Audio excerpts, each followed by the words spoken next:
we are back for the weekend features. For England, we have exciting games to watch this week. To start with the early kickoff between Everton and Arsenal. For Everton, they lost the Merseyside derby to Liverpool, so they will want to bounce back on this one. And for Arsenal, to keep their title hopes in place, or I'll just say the second place, because we all know the league is already wrapped up. Liverpool are going to win the league. Maybe to just keep that second spot, or to close the gap a little bit, because it's already 12 points between them and Liverpool. So it will be a tough match for Arsenal, because you know how Everton play right there in their home. They are very, very hard to play right there at Goodison Park. They won't come out to play. We know their style of play. They'll sit back and hit you on the counter. And for Arsenal, they've already lost. They lost Gabriel Magalhaes and Jordan Timber to injury in the last match against Fulham. So it's a sad one for them. And for Gabriel, he'll be out for the rest of the season. So it's a hard one and a sad one for Arsenal, because they have the Champions League coming up against Real Madrid. So it's a big one. It will be a big miss for the club. But what they have to do now is to focus on the league also now, because against Everton it won't be an easy match for them. But let's see how that one goes. And the other fixtures, like the Crystal Palace versus Brighton, these are interesting match. Two teams that like playing, and for Brighton losing against Aston Villa training, so they want to bounce back. And we have Ipswich Wolves, relegation threatening teams, and West Ham versus Bournemouth, and we'll be having Aston Villa versus Nottingham Forest. This will be a hard match, an interesting match.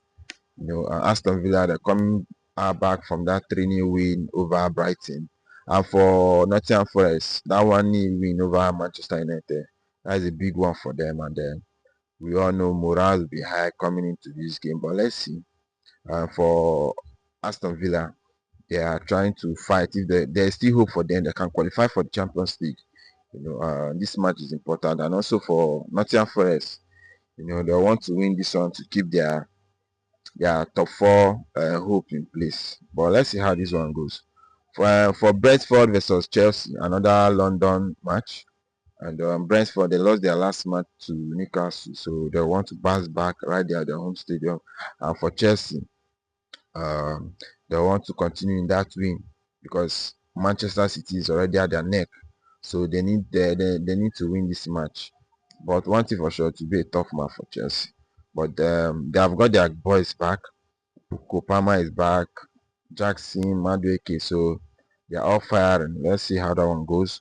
For Fulham versus Liverpool, they were disappointing against Arsenal, but they'll be playing at home against Liverpool. But one thing for sure, we expect Liverpool to win.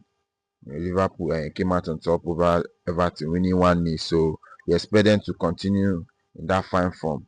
For Liverpool, they just need about, let's say, 3 wins or so to wrap up the league. About 2 or 3 wins, and they'll be crowned champions of the league. So to be an interesting game. For Tottenham versus Southampton, Tottenham, they have no excuse not to win this match. For me, if Tottenham, even if they happen to drop a point or 3 points in this match, they should just sack Ange. Yes, they should just sack him, because you can't tell me you'll be playing against a Southampton team and you can't get a win. So it's a good match for them to bounce back from that loss to Chelsea. And for Leicester versus Newcastle, of course, Leicester are going to relegation this season. And for Newcastle, it's just to take their 3 points, because also they are fighting for the Champions League. This match is also important for them. Get the win, get the 3 points, and pray that other results fall in your favor. And then for the big one, the Manchester derby, Manchester United versus Manchester City. In the last fixture in this match, Manchester United came back from 1-0. They came back from 1-0 from the losing position to win against Manchester City 2-1, with goals from Bruno Fernandes, a penalty, and Ahmad scoring that late goal.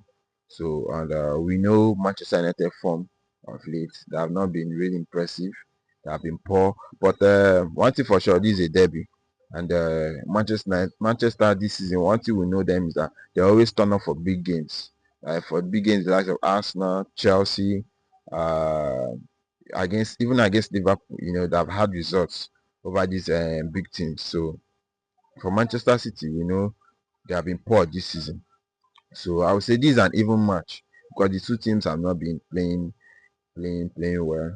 It's an even match, so anybody can take the win. But for Manchester City, they need this win more than Manchester United because they need to get into that top four.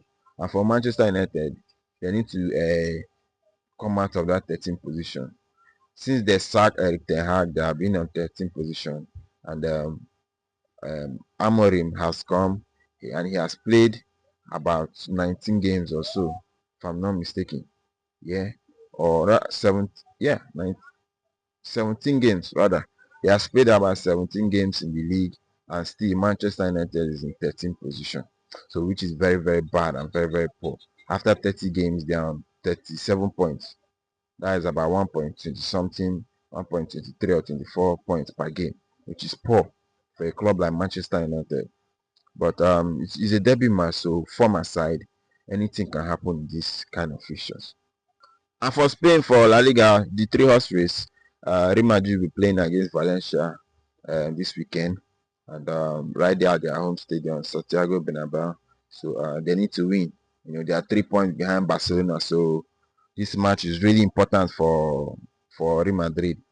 Win this match and close the gap to Barcelona, and so nothing short of a win for Real Madrid. If they happen to lose or get a draw in this match, it will be a very very disappointing result and a hard one for them because Barcelona, if they win their match, they'll just start extending the gap, and the games is just remaining 8 games to go in the league. So this match is really important for Real Madrid. And for Barca, they'll be playing against Real Betis. Real Betis, they're in mad form. You understand? They're in crazy form this season. Since January, they have been in one of the best form. With the likes of Isco and Anthony. Anthony have been playing for his in the best form of his life since his stint at Ajax. He came to Manchester United. He was not doing well, and then the loan move to Real Betis have just light up his career again. And then for Real Betis in the league, they have won their last 6 matches, even winning against Real Madrid.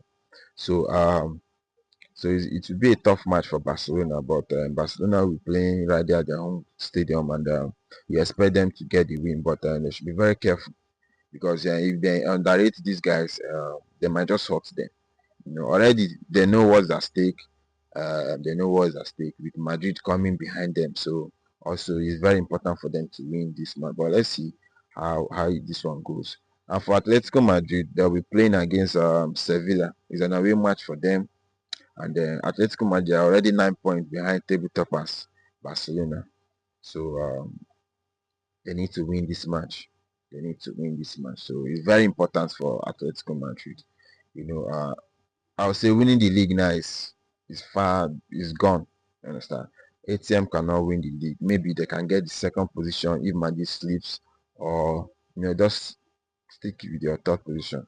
It's hard. It's very hard for Atletico Madrid. Playing against two of the best football clubs in the world. So it's very hard coming against them and then trying to leapfrog them into the first position. So I feel so. Sometimes I feel pity for Simeone because he has done everything, both in Champions League, Copa del Rey, and all that. But yet he tried, but it's really hard playing in the same league with Real Madrid and Barcelona. So it's not an easy thing for Simeone. And for